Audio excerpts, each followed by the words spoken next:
ሻሎም ቤተሰብ እግዚአብሔር አምላክ ሰላም ጸጋ ምሕረት ናይ ክርስቶስ ምስኩል ይሁን ከመይ ጸኒሕኩም ክብርን እግዚአብሔር አምላክ ይሁን ሎም ድማ ነዚ መዓልቲ ዝኸውን ዝበለጸ ቃል ዝበለጸ መዓልቲ ዝብል ፕሮግራምና ንጎድጎድ ወርድ ሕጂ ድማ ከነካፈሊና ሎም ነካፈውነ ቃል መራጋገጺ ግሉጽ ፍቅር አምላክ ዝብል መራጋገጺ ግሉጽ ፍቅር አምላክ አለ አሕዋት ናይ እግዚአብሔር ፍቅሪ ግሉጽ ፍቅር እዩ ብሕጂ ዝግለጽ ዘይኮነስ አቀዲሙ ዝተገልጸ ፍቅር እዩ እዚ ፍቅር ብሓቂ ግሉጽ ፍቅር ምዃኑ እዚ ፍቅር ብሕጂ ዝግለጽ ዘይኮነስ አቀዲሙ ዝተገልጸ ፍቅር ምዃኑ መረጋገጽ ይዳ እንታይ እዩ ሪኹም ገለገለ ሰባት እግዚአብሔር አምላክ እዛ ነገር እዚኣ እንተ ደአጌርካለይ ከም ተፍቅረኒ ክፈልጥ ይዝብሉ ገለገለ ሰባት እግዚአብሔር አምላክ እዚኣ ነገር እዚኣ እንተ ደአሰሊጣትኒ ከም ተፍቅረኒ ክፈልጥ ይዝብሉ እዞም ሰባት እዚኦም ነቲ ኦሬዲ ዝተገልጸ ፍቅር አምላክ አክንድ ናይቲ ግሉጽ ፍቅር አምላክ ተጠቀምቲ ዝኾኑ ንኡ ዘለዎም ፍልጠት ድሩት ስለዝኾነ ብሕጂ ነገራት ኣብ ኢዶም ብምእታዎም ንፍቅር አምላክ ከረጋግጹ ይደልዩ ግን ተሐቂ እሱ ይኮነን መጽሐፍ ቅዱስ ቆም ይምህረናን እዩ ብሕጂ ንፍቅር አምላክ ከመረጋግጽ ምንም ነገር ንገብሮ ነገር የለን ነገር ግን ብሕጂ ንፍቅር አምላክ መእማን ጥራሕ ይደድልየና ምክንያቱ ፍቅሩ ኣብ ልዕሌና ግሉጽ ሓቂ መጽሐፍ ቅዱስ ከምዚ ብሮሜ ምዕራፍ ቀዳማዊ ዮሐንስ ምዕራፍ 4 ካብ ጥቕሲ 9 አምላክ ብኡኡ ምእንቲ ብህይወት ክንነብር ኢሉ ነቲ ሓደ ወዱ ናብ ዓለም ብምልኣኹ እታ ፍቅር አምላክ ንዓና በዚ ተገለጸትልና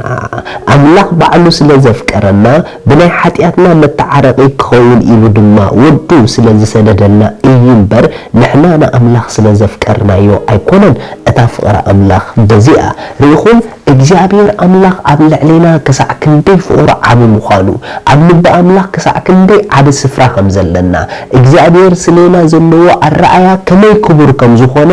በቲ ንፍቅሩ ዝገለጸልና ወዱ ኢየሱስ ክርስቶስ ክንርድኦ ንኽእል ኢና ናይ እግዚአብሔር ፍቅሪ መረጋገጺ ንዓና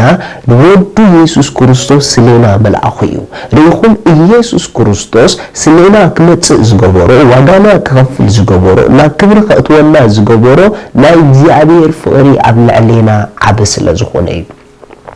ብሕጂ ኣብ ኢድና ዝኣቱ ገዛ ይኮነን እግዚአብሔር ከም ዘፍቅረና መረጋገጺ ኖ ኦሬዲ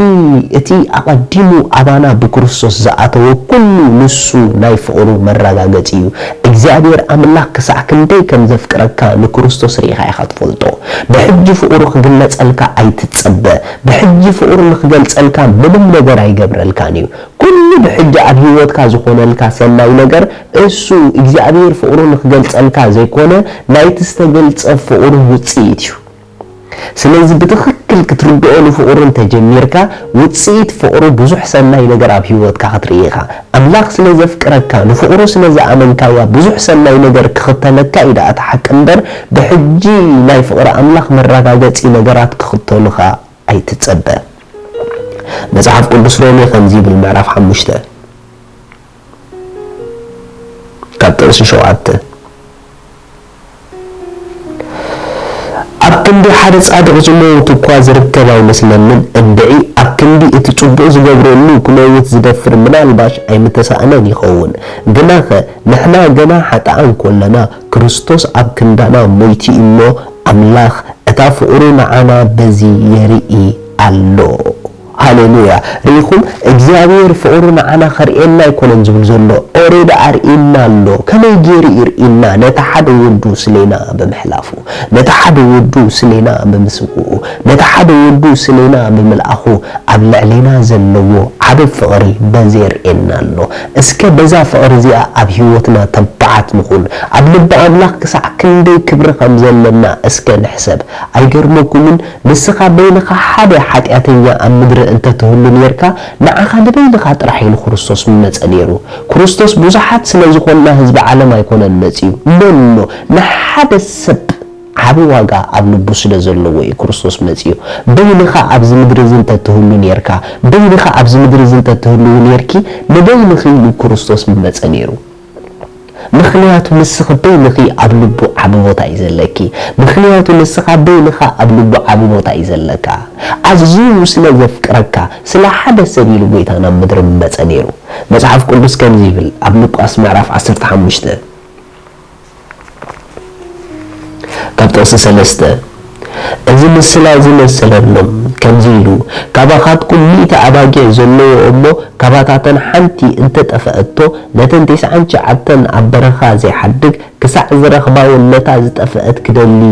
ዘይከይድ እንታዋይ ሰብኣይ እዩ ምስ ረኸባ ከዓ እናተሓጐሰ መንከቡ ይሕንግራ ናብ ቤቱ ምስ ተመልሰ ድማ ንዕሩኽቱ ንጎረባብቱን